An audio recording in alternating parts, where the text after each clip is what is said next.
Hola, señora.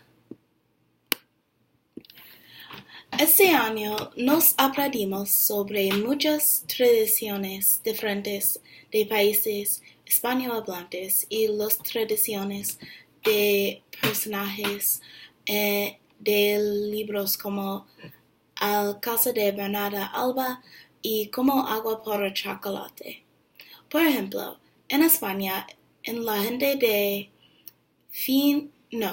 gente en el fin de año, comer 12 uvas que simbolizan los 12 meses del año. Mientras que en mi familia tenemos un partido y ver la televisión hasta que la bola en Times Square cae.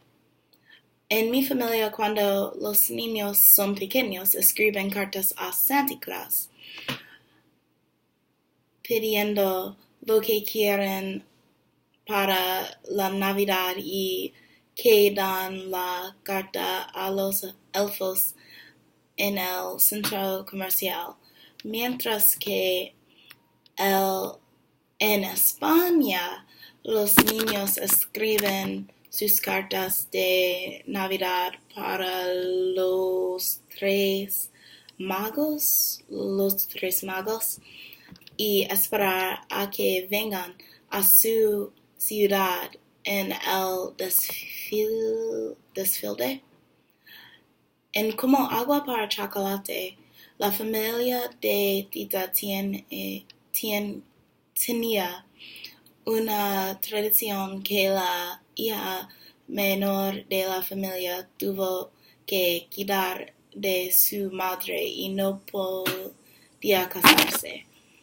Esta tradición no es uno que tenemos en nuestra familia, pero todos los niños esperan que ayudar a sus padres cuando son viejos.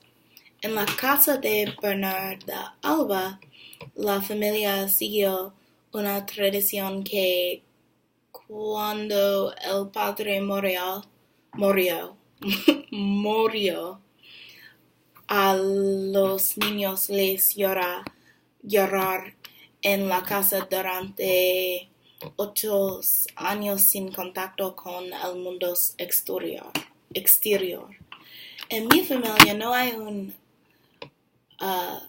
manera que la gente llora la muerte de un miembro de la familia porque todo tiene una reacción diferente.